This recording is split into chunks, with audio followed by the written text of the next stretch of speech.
Welcome back to Menopause Reimagined, the podcast where modern science meets timeless wisdom. A place where we explore menopause not simply as a hormonal event, but as a profound transition in a woman's health, identity, and life journey. I am Swati, registered nutritionist, functional medicine practitioner, and founder of Nutrilogy. For over a decade, I've worked with women navigating hormonal health, metabolism, longevity, and midlife transitions. And one thing I've learned is this: women are rarely looking only for symptom relief. They're looking for understanding. They're asking, what is happening to my body? But more often, they're also asking, why does this feel bigger than my hormones? And perhaps that question sits at the heart of today's episode. Because today we are exploring two very different but equally important ways of understanding menopause: the language of science and the language of wisdom. For most of modern history, menopause has largely been discussed through a medical lens. Hormones decline, symptoms appear, treatments are considered, and that conversation matters enormously. Because for far too long, women have not been taken seriously. Women have been told, it's just stress, it's part of aging, you'll just have to get on with it. Fortunately, that is changing. We now know more about menopause than ever before. And that knowledge is empowering. But I sometimes wonder whether something was lost along the way. Because when I sit with women in clinic, they often describe something that feels bigger than biology alone.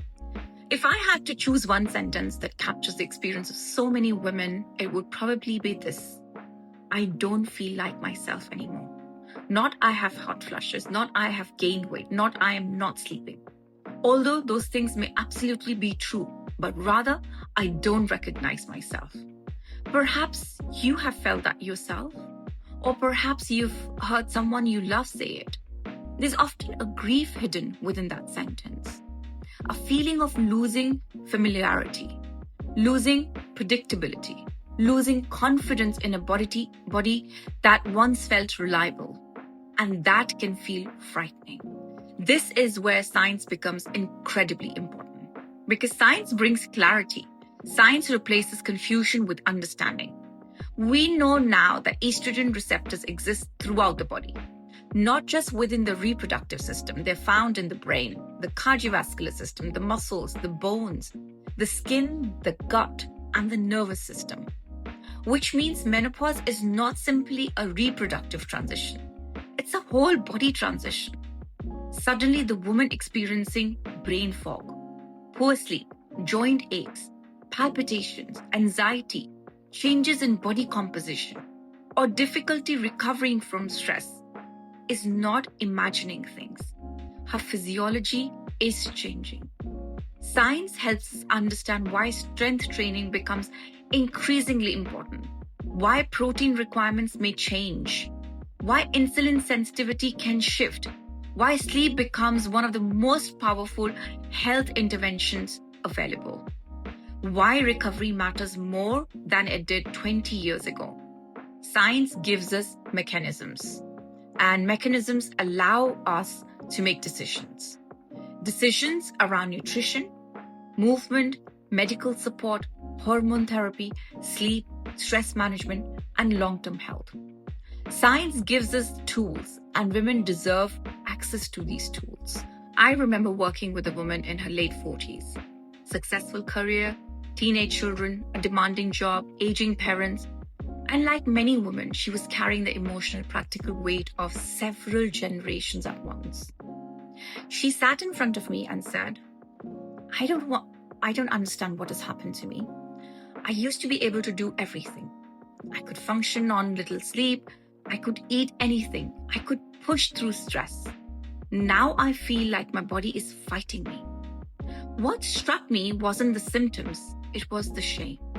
She genuinely believed she had become weak, that she lacked discipline, that she simply needed to try harder.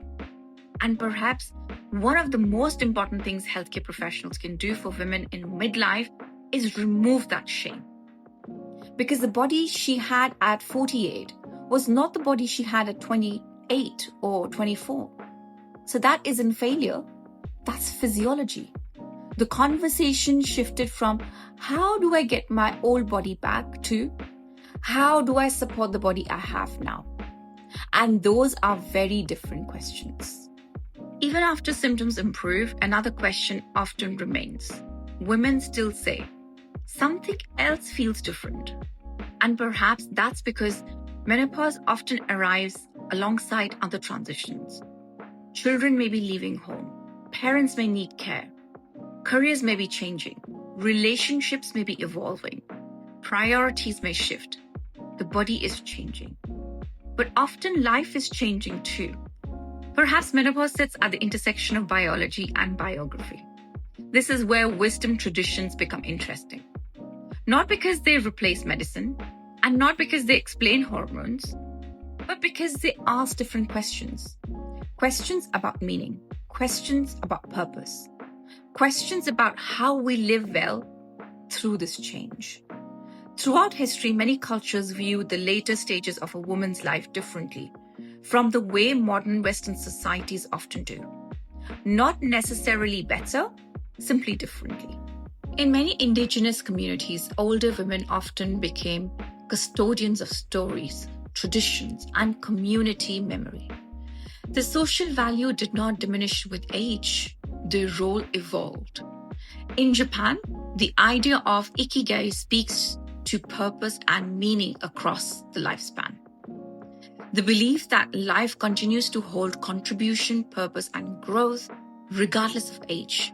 In Ayurveda, life is viewed as moving through different seasons, with each season asking something different of us. Different nourishment, different rhythms, different priorities. Across Mediterranean cultures, aging often remains more integrated into family and community life. Older generations continue to contribute, mentor, and participate. Different cultures approach aging differently, but one idea appears repeatedly. Midlife is not an ending, it's a transition. Science asks what is happening. Wisdom asks, how do we live well through what is happening? Science asks, what is happening to the bones? Wisdom asks, what foundations are we building for the decades ahead? Science asks, how do we improve sleep? Wisdom asks, what rhythm does this body need now? Science asks, how do we support the nervous system? Wisdom asks, where are we spending our energy? Both matter. Neither replaces the other. One of the reasons I created Menopause Reimagined is because I felt women deserved a bigger conversation. Not less science, but just more context, more humanity, more space for complexity. As women, many of us spend decades being what everyone else needs us to be. The caregiver, the organizer, the reliable one, the one who remembers birthdays, books appointments, holds everything together. And then somewhere in midlife, many women find themselves asking, what do I need? Perhaps for the first time in years. And that isn't selfishness. That may simply be awareness. One woman once asked me, for the first time in my life, I have stopped apologizing for having boundaries. I remember thinking how powerful that was. Not because menopause created the boundary, perhaps because it created the clarity. The clarity to recognize, the clarity to what mattered, the clarity to what didn't matter, the clarity to what deserved energy, the clarity to what no longer deserves your energy. Not every woman experiences this, but enough women do that it deserves our attention. There's something important I want to acknowledge here. Human beings are wonderfully complex. Our hormones, nervous system, immune system, relationships, experiences, and environment are constantly interacting with one another. Modern science increasingly recognizes that our emotional lives, chronic stress, trauma history, sleep, social connection, and sense of safety can influence our physiology. They can have impact on our inflammation, stress responses, sleep quality, metabolic health, and perhaps even how intensely we experience these symptoms. At the same time, we need to be careful not to oversimplify that relationship. A hot flush is not simply unresolved trauma. Weight gain is not necessarily emotional burden. Joint pain is not automatically resistance to change. Women do not cause their symptoms by thinking incorrectly or feeling incorrectly. Menopause is a real biological transition with real physiological mechanisms. And yet, many women find that this stage of life also invites reflection. Questions about identity, questions about purpose, relationships, boundaries, questions about their priorities. Science helps us understand the mechanisms. Wisdom helps us explore the meaning.